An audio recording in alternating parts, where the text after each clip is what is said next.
Welcome to your online coffee break, where we discuss bite-sized topics that inspire, educate, and entertain. Here's your host, a software innovator, award-winning marketer, and astronomy and space buff, Chuck Fields.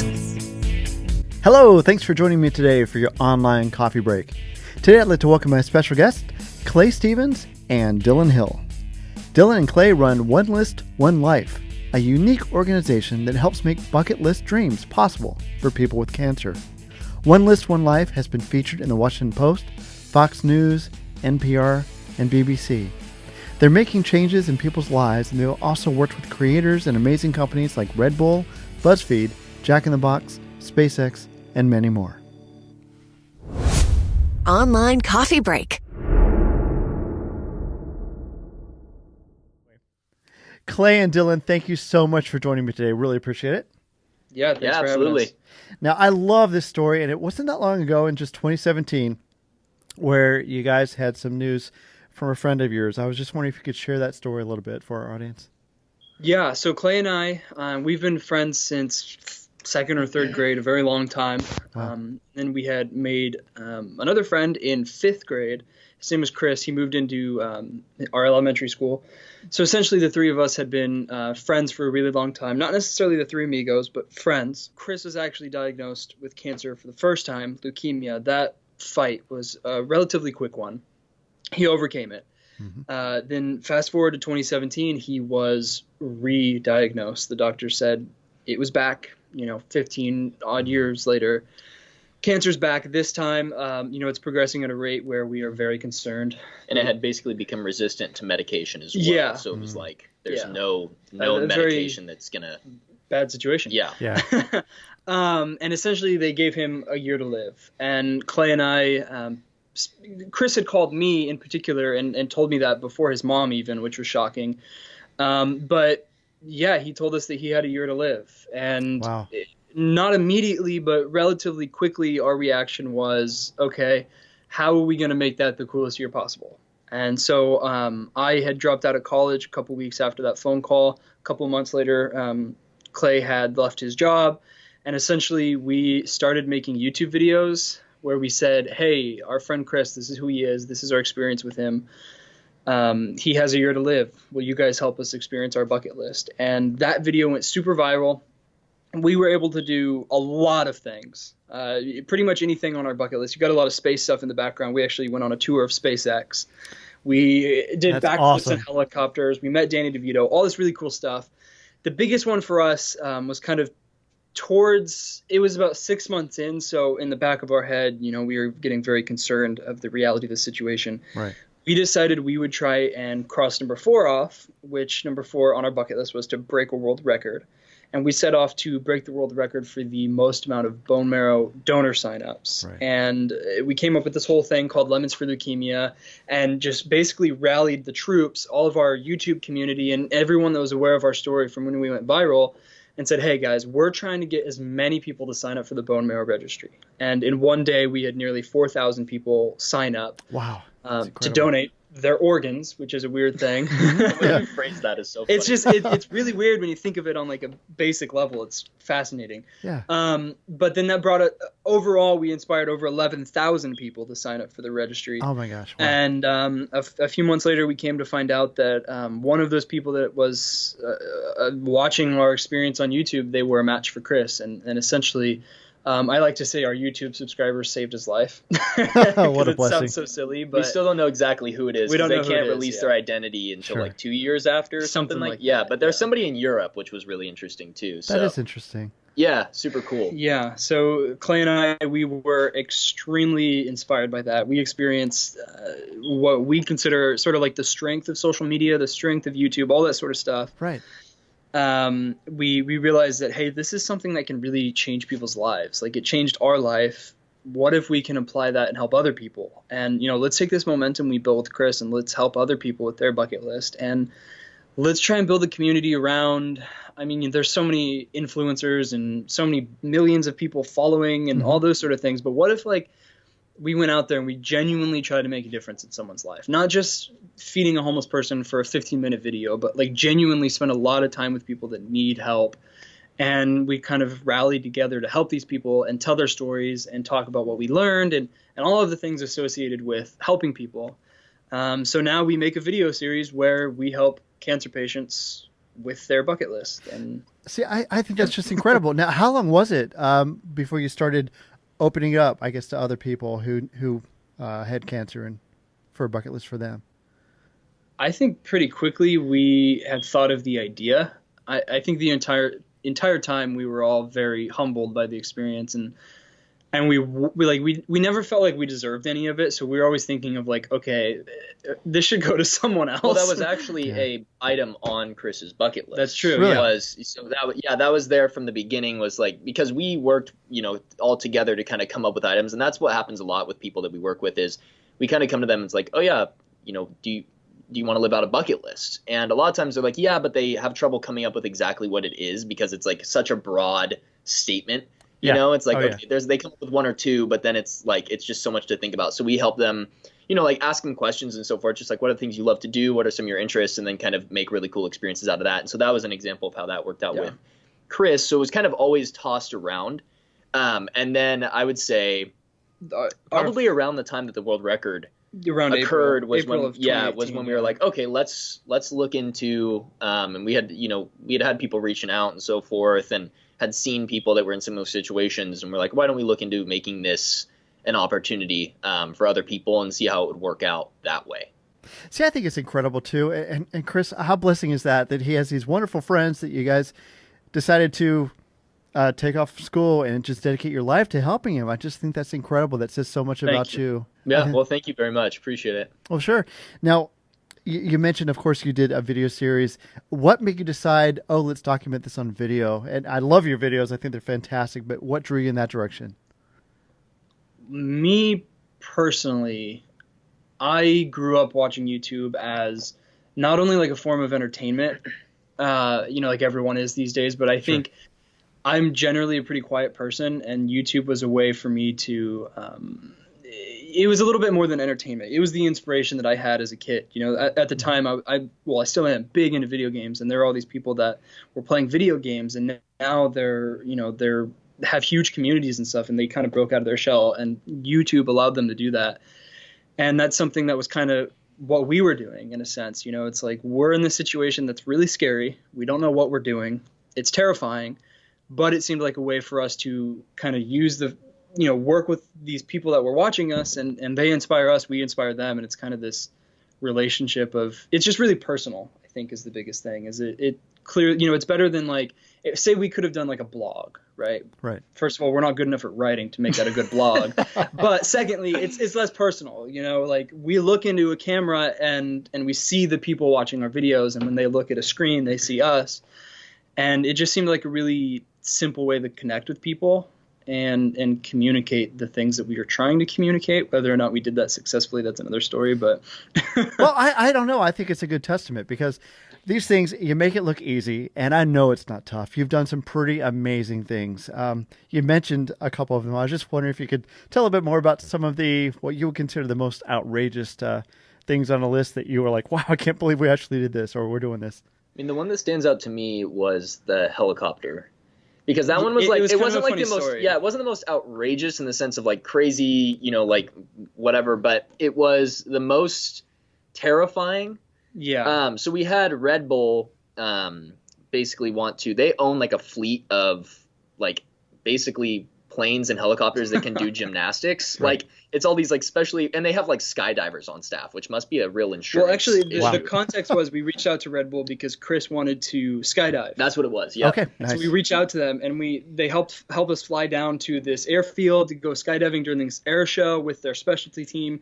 These guys are like super pros. They like skydive every like day. Yeah. And like they're on payroll to skydive. It's really interesting. That is interesting. And so we were sitting in our hotel room the day before, and like none of us wanted to skydive, to be honest. Like it's a really terrifying idea. So we were just like searching like, how do I not cry? And so just how to take the best picture. Preparing ourselves for this experience. And one website had mentioned a weight limit. And then we realized that Chris was actually overweight and couldn't go skydiving. He was over the weight limit, yeah. Which we all have a terrible sense of humor, so that was a huge source of jokes for all of us. But nonetheless, we came to find out that he couldn't skydive. And so Red Bull responded by saying, hey, we have a helicopter that does backflips. Do you want to try that? Wow. So they brought us in this little tiny, it's basically like a bubble, like that could fit 4 people with propellers on it. And this guy, he didn't do full backflips because it was, it was windy or something like that. No, it's because they couldn't buckle us in. Oh, that's what it was. Dylan and I were in the back. If they would have done backflips, we would have slipped out. We would have fallen just direct. Yeah. And so they just went really high and then like they basically just like cut power and just let the plane like fall, and then they would like re-engage. Yeah. Or we nosedive at one point. Yep. And it was the most terrifying thing ever. So that was one that was really like that stands out. Scary and outrageous in the sense of like kind of extreme sports type stuff. Yeah. I would say that the coolest, like one that stood out as like something that a lot of people went to lengths to do was the watching all of the Lord of the Rings in a row, because they got Peter Jackson to create a video saying hey to Chris, and it was at the Rooster Teeth headquarters. Nice. And so their whole crew was there, and like the next day they brought us around and gave us a tour and this whole thing, and so that was like a lot of people coming together to go to great lengths for what we were wanting to do. And the theme between those two, I think that I just realized is like all these other people doing stuff for us. Yeah. You know, it was like Red Bull quickly responded and said, hey, get in this helicopter, let's do some flips. And then, you know, they reached out to Peter Jackson and stuff. And I think kind of thinking about it now, both of those two in particular kind of stand out as things that really inspired us. Like it made us realize, again, like the situation of we don't really deserve this. Like this is incredible. We should be the ones providing it to other people now. And it's kind of a weird thing in that way too. Yeah, like those were two really inspirational ones. Yeah, and then since we've done some, you know, like the meeting the cheetah. We met a cheetah. Yeah, tell us about that. Yeah, so the first person we started helping, her name's Lexi. She was diagnosed with stage 4 sarcoma, and you know, there's a whole incredible story around that. At one point, she was given a 17% chance to live, and she's been through more than we can ever possibly imagine. Yeah, she was telling us kind of the story of what it was, all the treatment and stuff, and it was like unfathomable. Like you're just sitting there like it was like chemo for like, what was it, 2-day stints or something really crazy, just like really intense. She's been through a lot. Yeah. So it's awesome to see her like being able to do a lot of this stuff. Yeah. But anyway, so cheetah, you were going on cheetah. One of the things she put on her bucket list was to meet a cheetah. And that stood out to us for obvious reasons because cheetahs are awesome. And so we kind of looked around. Okay, we actually found out that there was a place, I think it was like 4 hours away from us, where you could meet a cheetah. Well, you couldn't meet them, but you could see them through a cage. Yes. Like at least to the general population. Yeah. Sure. Yeah. But we kind of tried to work our magic a little bit. And we got her as close as she could get. Legally. We talked a lot in the video. We actually came to find out. They told us very clearly many times, it is illegal for you to touch this cheetah. It's a federal crime. Do not touch this cheetah. Unless you're a trained handler. Or a celebrity. Yeah, or a celebrity, which is like based off some arbitrary metric. But anyway, so yeah, they got us into a room. Like we went through this whole thing of like meeting all the, like seeing them through the fences and cougars and, you know, all this stuff. And then we sat in a room with Lexi because she's big into surprises. So we don't tell her anything except for I've accidentally leaked like pretty much half of them. We try not to tell her. We try not to. That's gotta be tough. Yeah, so she was in this room, and we're just like, oh, we're just waiting for our ride. We're waiting for somebody to show up. And we started making jokes about other stuff on her bucket list. And like she wants to meet Brendan Urie, however you pronounce it. But so then finally this cheetah walks in with like 4 handlers, like full on, like no cage. It's on a rope that's held by like this dainty little girl that's like she was this tiny, it was like this high school girl. Volunteer. Yeah, it was like, so she's holding this cheetah that could easily just like machine. that takes down antelopes. And, wow.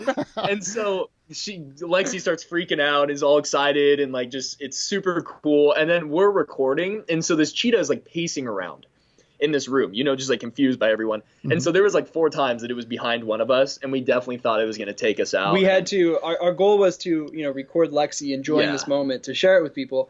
But the cheetah was like, the cheetah would jump up on tables and like, at one point I remember Clay was pointing at, it was Clay's job to point at Lexi, my job to point at the cheetah. I was watching the cheetah, and then Clay's right next to me pointing the opposite direction. And the cheetah just starts growling and is staring at him. Yeah. It was scary. Basically, he had his back to the cheetah as Yeah. it was growling at him. It was And ridiculous. then this high school volunteer was like holding the cheetah back.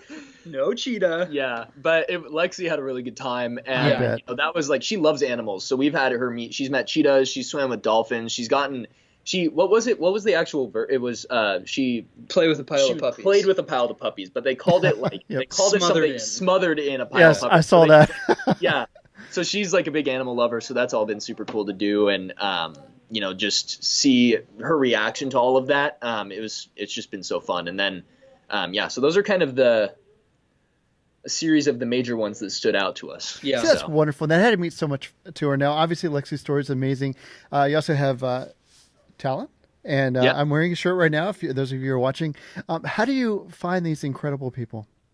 Yeah, so Lexi, we saw a picture of her. It was her birthday, but she was going through chemo. So it was her in the hospital with a bunch of birthday balloons. And really the two things that stood out in that situation were a big smile. She was happier than I am on an average day.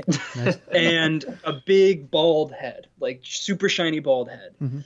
And I mean, those two things in combination and along with the caption that was on it stood out. So we had messaged her and basically explained like, hey, we're doing this with our friend. Our dream is to be able to help people. I don't know what I'm trying to say, but like, hey, want to come to California and try things? Do you have a bucket list we can help you live out? Which is funny because a lot of people think that we're like people initially they're so unused to random strangers wanting to help people. Yeah, Yes. people are That very they're skeptical. like, what's in it for you? Right. Like Yeah. this whole thing of like, Yeah. why, so there's this little bit of skepticism that we always have to overcome. Like, hey, Yeah. no, we're just trying to like help you, like just do something cool and have a really cool experience. So Yeah, and then how we found talent and how we've been reaching out to more people recently is really, it's probably not a silly way to do it, but I just go through GoFundMe Mhm. and just scroll through, and there's so many people that are looking for support. Sure. That's how I had found talent. I reached out to his mom. That method is really difficult. It's something we don't talk a lot about, but I was actually doing it last week, and It's gotta be tough. it's tough. Yeah, there's a lot I of could not imagine. GoFundMes. Yeah, there's a lot of Yeah. pages that you see that the people have passed. Yeah. And so or you're like, like- I'll look at them and be like, okay, they look like they're healthy. Yeah. So they might be able to, do the travel that we do to help them. So I start reaching out, and then I look at their mom's Facebook, whoever it might be, and then I find out that they passed 6 months ago. Oh, wow. And one in particular last week, I remember I was scrolling through and I saw this baby with all these tubes hooked up to it. And I mean, that stood out to me, and obviously we're not going to be able to, a baby's doesn't have a bucket list, but I was thinking like, okay, how can we tell this story through maybe the parent's perspective? How can we Right. give the parent a break or something like that, And it's really hard, like Yeah. it's tough. But yeah, that going through GoFundMe is how we found Talon, and we reached out to him similarly to Lexi. He actually lives here in town. Lexi lives in Ohio. But we helped him come up with the bucket list. We spent some time just getting to know him and put it together. Play a lot of video games. Play a lot of video games. Awesome. Yeah. He loves video games. Yeah. On a positive note, I think it's just amazing how the companies like Red Bull and just SpaceX and others have stepped in to help. But it's got to be just amazing to see your supporters out there and what they've done. I was wondering if you could just a little bit about what they do to help you out. I mean, pretty much everything that we've ever been able to do has been a result of a connection of theirs or them directly. It's like we want to do stuff with Marvel. We want, SpaceX did stuff at Reddit HQ. I mean, everything that has been done has been as a result of either them sharing it, like just, sharing the content, or as far as them setting it up, connecting us with people, giving us emails. And it's like that's like kind of a huge. That's basically the premise that this is all built off of, is that we're just normal guys. We're sitting here in like a warehouse right now. That's not a joke. That's not a joke. But, like just trying to do this thing where we're helping people by using one of the most powerful mediums on earth, the internet, that connects people. And we need every individual person who sees this to share it, because that's what makes the impact. That's what allowed any of this stuff to happen. They'll tweet at them, they'll comment, and like even Lexi has like watched our videos. She'll see the comments and she's like, "Oh, that's so awesome!" And like, it fills them with so much joy just to know that there's people out there supporting them beyond the bucket lists and beyond them personally. Yeah. It's I so wanted much to bigger. grab this. This is a letter he's from the Czech Republic. Mhm. He's what we call a bucketeer. So he's been supporting us monthly for over a year now. Nice. And so him and I, we've been sending letters back and forth. But one thing he did recently, pen pals. I actually haven't opened it yet. I've been meaning to read it. That looks opened. Well, I opened it. I haven't read it. It does. So I want to make sure I have time to focus on it. But he actually wrote a song for Talon on a piano little ballad thing, which is it's in the grand scheme of things, like it doesn't seem like that big of a deal. But the fact is, like, Lexi wants to go to Europe. If we were managed to be able to afford to make that happen, we could fly there, and there's people that like are eagerly waiting to shake our hand. And there's people there that, they would make us dinner and they would give us a hug. And Right. there's people across the world that are like super inspired by us. And as like Clay was saying, we're literally college dropouts, so we're like not special by any means. But By there's most metrics, people we that shouldn't like aspire to anything. But, right. And there's people that are like so incredibly inspired by us, and really that inspires us. And it's as cool as like the companies, like you mentioned, as awesome as those opportunities are, Mm-hmm. I think it's more incredible that like we got a letter from a fan. I could imagine.